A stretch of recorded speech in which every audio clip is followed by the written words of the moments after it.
Hello students, welcome to my channel physics chemistry Adhyayan. आज मैं लेकर आया हूँ cross aldol condensation. Name reaction का बच्चों ये क्रॉस एल्डोल कंडेंसेशन है। इसमें मैं आपको समझाऊंगा क्रॉस एल्डोल कंडेंसेशन के लिए क्या ज़रूरी है। ये क्रॉस एल्डोल कंडेंसेशन जो है किस रिएक्शन से जो है बिलोंग्स करता है, इससे रिलेटेड और भी कौन से रिएक्शन हैं जो इससे जुड़े हुए हैं, और एल्डोल कंडेंसेशन से क्यों ये डिफरेंट है।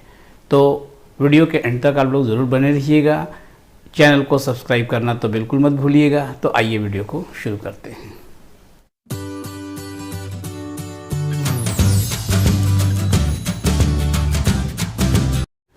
क्रॉस एल्डोल कंडेंसेशन के लिए बच्चों क्या क्या कंडीशंस हैं। तो क्रॉस एल्डोल कंडेंसेशन के लिए सबसे पहला कंडीशन यही बच्चों कि दोनों जो पार्टिसिपेट कर रहे हैं कार्बोनिल कंपाउंड्स वो दोनों डिफरेंट होने चाहिए। यानी एक एलिफेटिक हो तो एक एरोमेटिक हो सकता है। अगर दोनों ही एलिफेटिक हैं तो नंबर ऑफ कार्बन एटम का डिफरेंस हो सकता है।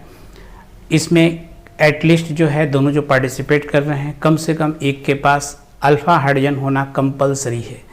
दूसरे पर है या नहीं है इससे मतलब नहीं है। यानी इसका मतलब ये हुआ कि ऐसे एल्डिहाइड्स या कीटोन्स या कार्बोनिल कंपाउंड्स कह सकते हैं बच्चों जिनके पास अल्फ़ा हाइड्रोजन नहीं होता है, क्या वो एल्डोल कंडेंसेशन में पार्टिसिपेट कर सकते हैं? तो कर सकते हैं, लेकिन वो क्रॉस एल्डोल कंडेंसेशन में पार्टिसिपेट कर सकते हैं। तो आइए इनका एक एक करके एग्जांपल को देखा जाए। फर्स्ट तो मैं ये लेने जा रहा हूँ कि इसमें एक के पास अल्फ़ा हाइड्रोजन है, दूसरे के पास नहीं है।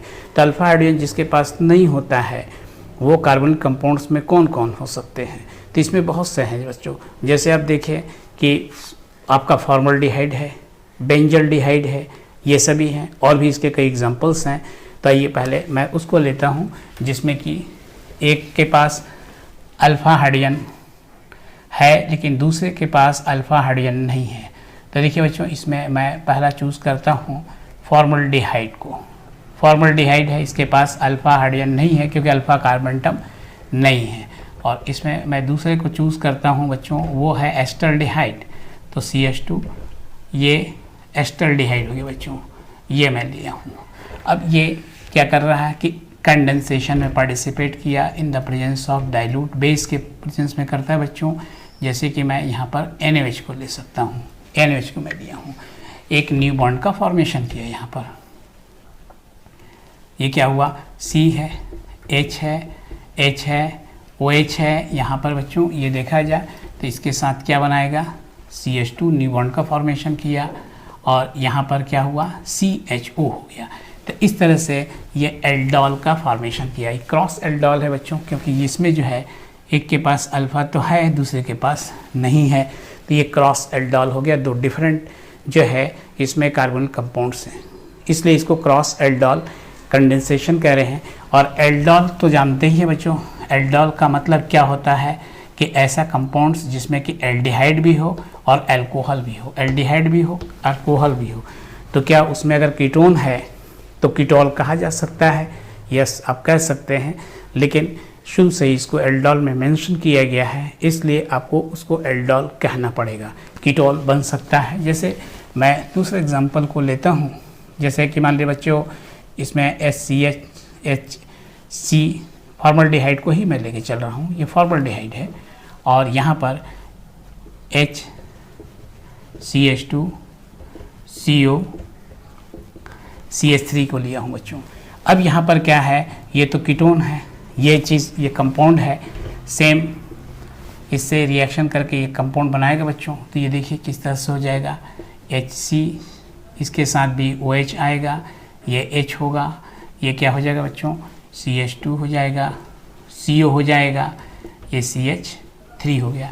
तो ऐसे तो कहा जाए ये कीटोल है क्योंकि कीटो ग्रुप है, OH है, कीटोल है, लेकिन फिर भी इस कीटोल को जो लिख रहे हैं, कीटोल को आप एल्डोल कहेंगे।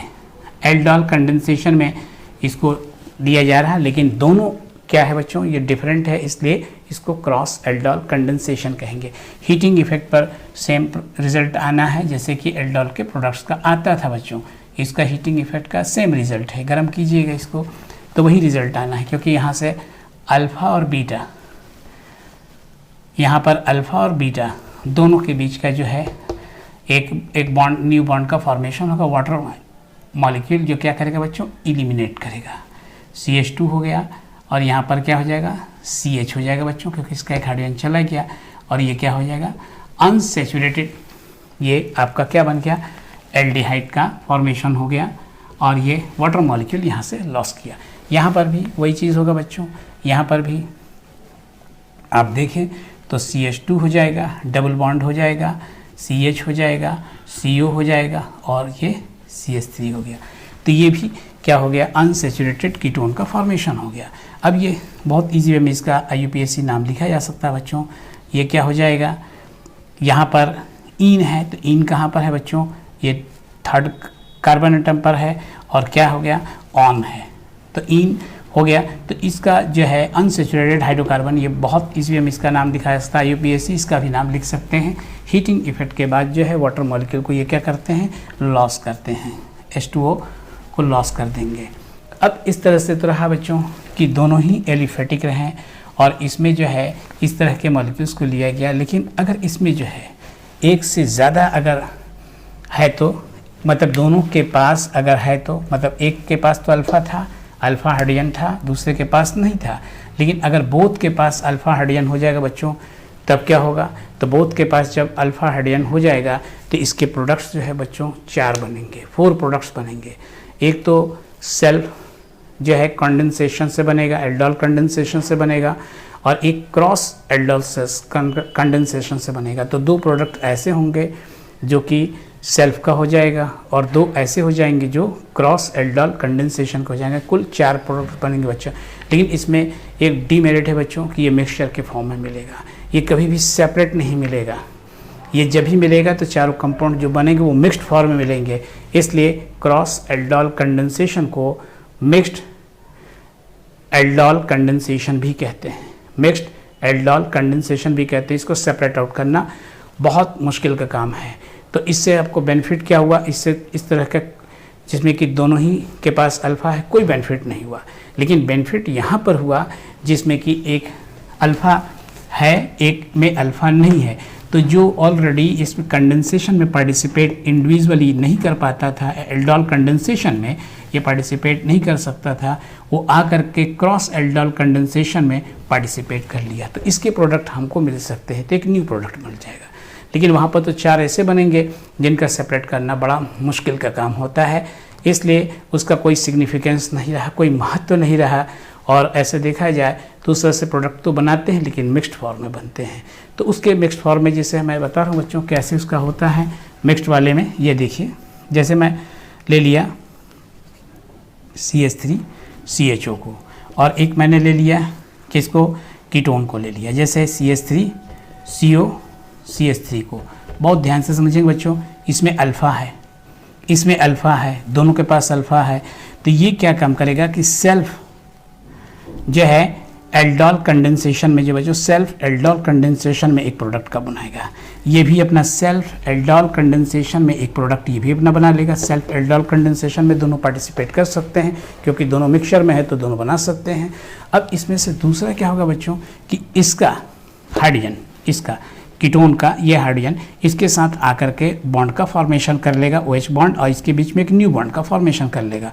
तो एक तो ये हो जाएगा बच्चों, एक तो ये हो जाएगा, एक प्रोडक्ट ये हो जाएगा। और दूसरा ऑप्शन ये है कि अब इसका जो है, इसका कार्बन जो है इसके O के साथ क्या काम करेगा, इसका हाइड्रोजन आकर के यहाँ पर अल्कोहलिक ग्रुप को ऐड करके और एक प्रोडक्ट और बना लेगा। तो फिर वो क्या हो जाएगा, दोनों ही जो प्रोडक्ट होंगे वो क्या कहलाएंगे बच्चों, क्रॉस एल्डोल प्रोडक्ट कहलाएंगे। तो इस तरह से 4 बनेंगे लेकिन चारों एक ही सोल्यूशन बनते हैं। इस तरह से इसका कोई सिग्निफिकेंस नहीं होता है। अब हम देखते हैं कि अगर एक एलिफेटिक है और एक एरोमेटिक है तो उसका क्या रिजल्ट आएगा। तो उसमें भी वही कंडीशन है बच्चों कि एक एलिफेटिक लीजिए, एक एरोमेटिक को लीजिए, तब पर भी आपका क्या होगा, प्रोडक्ट तो बनेगा वही क्रॉस एल्डोल कंडेंसेशन ही कहलाएगा, क्रॉस एल्डोल कंडेंसेशन ही कहलाएगा।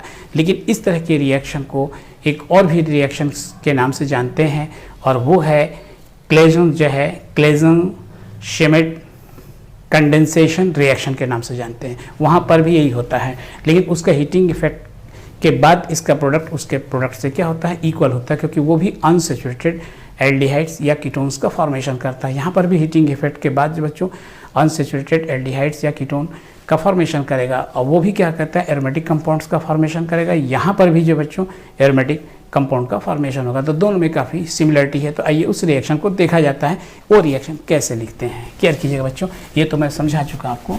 और ये देखिए कि जब एक एरोमेटिक कार्बोनिल कंपाउंड हो तब कैसे इसको लिया जाता है, एरोमेटिक को लिया जाता है बच्चों। इसमें एक एलिफेटिक और एक एरोमेटिक।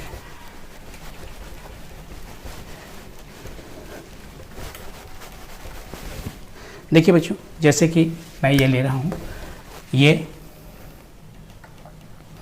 बेंजल्डिहाइड जो कि ऑलरेडी सेल्फ मतलब कि कंडेंसेशन में पार्टिसिपेट नहीं कर सकता है एल्डोल कंडेंसेशन में, क्योंकि ऑलरेडी इसके पास अल्फा हाइड्रोजन नहीं होता है। देखिए इसके पास कहाँ है, अल्फा हाइड्रोजन नहीं है, अल्फा हाइड्रोजन नहीं है।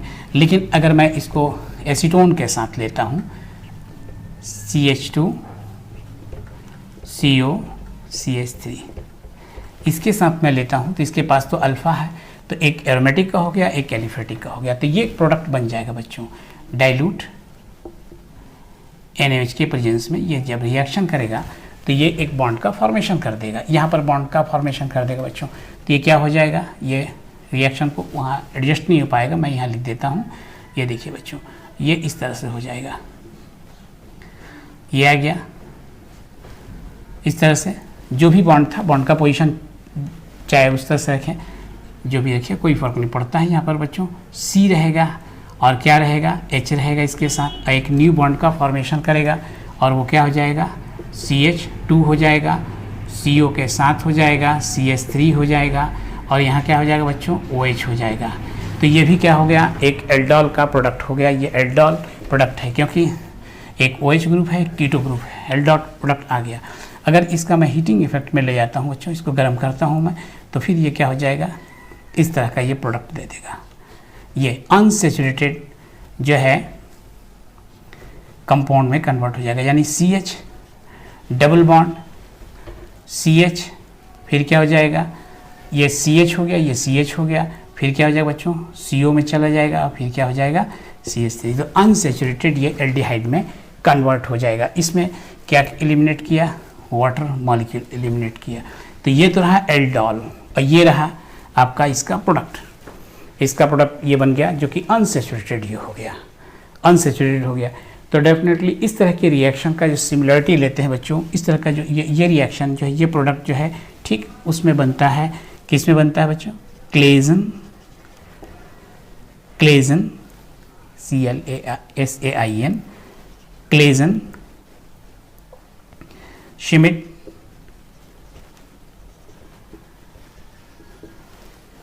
Schmidt condensation, condensation.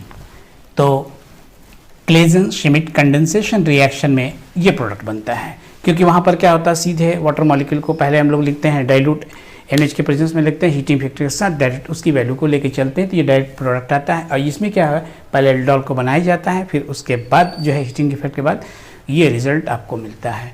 तो आखिर क्रॉस एल्डोल कंडेंसेशन से आपको क्या बेनिफिट मिला, क्रॉस एल्डोल कंडेंसेशन से एक बेनिफिट मिला बच्चों कि जो अल्फ़ा हाइड्रोजन कंटेन नहीं कर रहे थे, जो एल्डोल कंडेंसेशन में पार्टिसिपेट नहीं कर पा रहे थे, उनको मैंने जो है ऑलरेडी क्रॉस एल्डोल कंडेंसेशन में कन्वर्ट कर दिया और उससे एक प्रोडक्ट को हमने तैयार कर लिया। लेकिन डीमेरिट इसका क्या रहा, डीमेरिट ये रहा कि अगर दोनों ही कार्बोनिल कंपाउंड्स के पास अल्फ़ा हाइड्रोजन है तो फिर उसके 4 प्रोडक्ट बनेंगे, जिनको कि सेपरेट आउट करना बड़ा मुश्किल का काम है, और वो आपको जो है कोई काम लायक नहीं रहेगा। लेकिन एक मिक्सचर के फॉर्म बनता है, इसको हम लोग कहते हैं मतलब कि mixed aldol condensation, cross aldol condensation को ही कहते हैं। तो डेफिनेटली आपको क्रॉस एल्डोल कंडेंसेशन समझ में आ गया होगा। तो वीडियो आपको पसंद आई होगी, वीडियो को लाइक कीजिएगा, चैनल को सब्सक्राइब करना तो बिल्कुल मत भूलिएगा। पढ़ते रहिए, बढ़ते रहिए।